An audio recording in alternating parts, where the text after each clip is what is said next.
Yes, sir. Welcome back to the Dropping Dimes podcast. And for today's episode, we will be once again talking about the Golden State Warriors.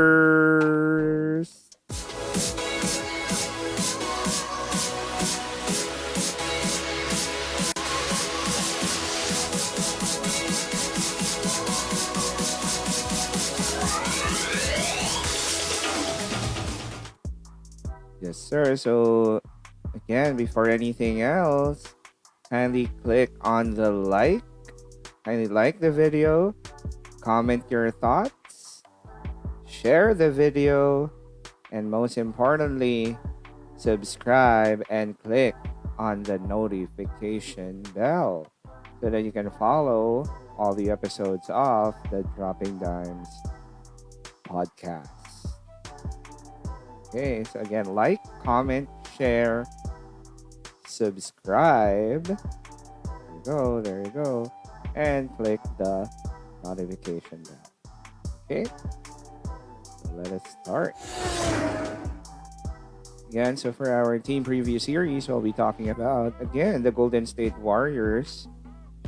I felt like I needed to make a better video for them. So, again, if you want to follow us, you can follow us on Facebook. You can follow us on Instagram. You can also follow us on Twitter. Just search Dropping Dimes Podcast by J.A. Dimes, or you can check on the description. And then the podcast is also available on Spotify and Anchor. So it used to be all these episodes are exclusively available on YouTube, but for one of our top followers, Sir Arvin Alimboya, who is fond of listening to Spotify, okay, I will also be uploading it on Anchor and Spotify. Yan, para sa yan, Sir Arvin. Okay, so let's start. These are the main storylines for the Golden State Warriors. So it was Steph Curry, hopefully is fully healthy and will be back. Draymond Green had a down year last year. Hopes to bounce back this season. Of course, the biggest storyline for them, Klay Thompson is done for this season after rupturing his Achilles. They acquired Andrew Wiggins for D'Angelo Russell during the mid-season trade deadline. They also drafted James Wiseman, the big man from Memphis. And also in the second round, they drafted Nico Mannion, who they signed to a two-way contract. Furthermore, they also acquired Kelly Oubre Jr. to help fill the void of, the loss of Klay Thompson. And look who's back. Kent Bazemore is back. Okay, the former Warrior is now back with him. And then again, Steve Kerr. Steve Kerr is still at the helm, trying to propel the Warriors back into glory. Now let's proceed to their stats. So last season was definitely a forgettable year for them. They lost Klay Thompson to an ACL injury during Game 6 of the 2019 Finals. Kevin Durant, aside from, rupturing his Achilles, he went to Brooklyn. So Steph Curry played I think 3 games or 4 games. So it was a bad season overall for them. They were only 15-50. That was last in the Western Conference and last in the NBA. Okay, so Steve Kerr and Bob Myers, of course, are looking forward to bounce back. So what happened to them? They were 28th in offense. Comes to points per game, and then they were 24th when it comes to opponents' points per game. So not good at all. But in spite of all of those things, when it comes to their pace, they were still 15th. Very uncharacteristic of the Warriors to be ranking last in offensive rating and also 26th in defensive rating. But I guess that's what you get when you don't have a guy like Steph Curry, you don't have a guy like Klay Thompson, and you have Draymond Green struggling and playing like a mere role player. Okay, so their expected win loss was 16 and 49. They were almost there. Yes, Dub Nation was almost there. They were 15 and 50. But of course, again, very forgettable season. They finally played at the Chase Center and they were 10th in attendance still. Next. So these are the preseason games of the Warriors. It will be it's already we are very close to it already. They will be playing the Denver Nuggets at the Chase Center. And then their last two exhibition games, they will be playing the Sacramento Kings at the Golden One Center. Now let's go to their key additions. Okay, so these are the key additions for the Warriors this year. They acquired Kelly Oubre Jr. A low-key addition, Brad Wanamaker is with him, former Celtic, solid backup point guard. Kent Bazemore, former Warrior, has bounced around the league, but has been a very solid glue guy. Good to see him back. James Wiseman, the second pick overall, will bring the much-needed interior presence. Nico Mannion signed up to a 2-way contract, trying to prove that he belongs. And also, I don't know with Justinian Jessup if he's going to end up making the team. He was also their second-round pick, another second-rounder. Now let's look at their key returning players. So these are the key returning players for the Golden State Warriors. They have Steph Curry. Of course, let's hope Steph will remain healthy for the season. He will be doing a lot of the carrying of the workload. Draymond Green hopefully will play better this time around, especially with Steph and the additions of Kelly Oubre. Klay Thompson, sad to say for the Warriors, but he's done for the season.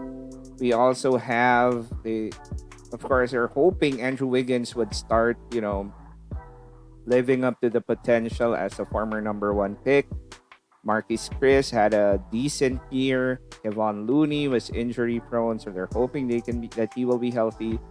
And then the development also of young players like Eric Paschall, Jordan Poole, and Allen Smilegich. That would really help the Warriors a lot if those kids start playing well. Okay, now let's go to their key stats. So these are their key stats. There's really nothing to really look at because they really struggled, period. So they were 28th in points, and probably the only good thing for them is that they were 9th in assists and 7th in steals in spite of the losses. They were like, wow, 29th in 3-point percentage and 29th as well in field goal percentage. They gave up 115 points per game. That's 24th in the league. They didn't defend the three, obviously, because they were last place in 3-point percentage when it comes to their defense. And then field goal percentage, they also didn't defend. They were only 24th. It was so easy for teams to rebound on them, to have great assists night, and also steals. In other words, the Warriors got dominated. It's that simple. Their offensive rating was 30th and their defensive rating was 26th. So it seemed like they reverted back to the Warriors of old prior to the dynasty years. So when it comes to their numbers, it's also a little bit obscure because Andrew Wiggins, well, he only played 12 games for them. Averaged 19 points per game, 4.6 rebounds, 3.6 assists. They're hoping that he would be that guy that they can depend on. D'Angelo Russell was the guy that they traded for Wiggins. Ren Robinson is no longer around, so let's focus on Draymond Green. A really down year for Draymond. Charles Barkley was very hard on him, the triple singles, etc. 8 points, 6 boards, 6 assists. How about the 38.9% from the field and 28% from 3? Ouch. And then Steph Curry played only 5 games. and in those 5 games, averaged 20.8 points per game. So these are the guys we're looking at. Eric Pascal played 60 games, averaged 14. They hope he will continue developing. Same as with Jordan Poole, Marcus Chris, who had a decent year, former lottery pick, decent year for him. 9 points per game and 6 boards. Okay. Now let's go to basically this is what I was talking about a while ago regarding their stats. Yeah, sorry I wasn't able to show it immediately, but again, it was simply just a down year for the Warriors. Plain and simple. Again, thank you to basketballreference.com for all the updated stats. Basketballreference.com is the way to go. So now let's go to my thoughts and predictions for the Warriors. So as I've said, losing Klay Thompson was a really big blow for the team. They could have really competed against the Lakers. Yeah, I mean, it's not like they're gonna win, but the fact that if they had Klay Thompson and then let's say they still were able to acquire Kelly Oubre, they would have really been a very good team, very solid team. But the dynamic of losing Klay Thompson, that's really big for them. Yes, Oubre is good. Andrew Wiggins is good. They have versatility. They're athletic. But again, they're not Klay Thompson, right? So I'm not sleeping on the Warriors. The Warriors still look like a playoff team. I hope James Wiseman doesn't struggle. I hope some of these young guys continue to play well and develop for them. And most importantly, Steph Curry has to stay healthy, and Draymond Green has to start playing like the Draymond Green of old and not the Draymond Green of last season. So if those things fall into place for them, the best case scenario for the Warriors is they can have a chance to make it to the playoffs, probably a 5th seed at best. Yes, I'm going on record to say they can be the 5th seed, or they will play like 5th, 6th, 7th. Worst case scenario, of course, if they don't make the playoffs, let's say like around maybe 10th or 11th, because guys, let's say, we're not hoping for that, but let's say guys get injured, and that's it for the Warriors. It's not like Steph is also getting any younger as well. Now let's go to our shout outs for today's episode. So again, shout outs to Patrick Valt, super supportive. Also, I would like to thank Rated Eye on Instagram, Uncommon Jerseys. These guys have been very supportive. And then Leon Matthew Tugay, my student who also has a YouTube channel, by the way. Kindly subscribe to his channel as well. And then who else? There are a lot of people who are liking on Facebook. So thank you to all of you. Again, thank you to Owen Yes and to Snuggle Moments PH for always supporting the podcast. Thank you as well to Teacher Printing Manila, Gift No PH, and Iskina Cebu. Okay, so there. So before we end the episode, again, if you love the episode and if you love the channel, please subscribe and click on the notification bell. And before that, please also like the video, comment your thoughts, and share the video as well. So that's it for today's episode on the Golden State Warriors. We'll see you again on the next episode of the Dropping Dimes podcast. This is J.I. Dimes saying defense wins championships. Keep safe, guys.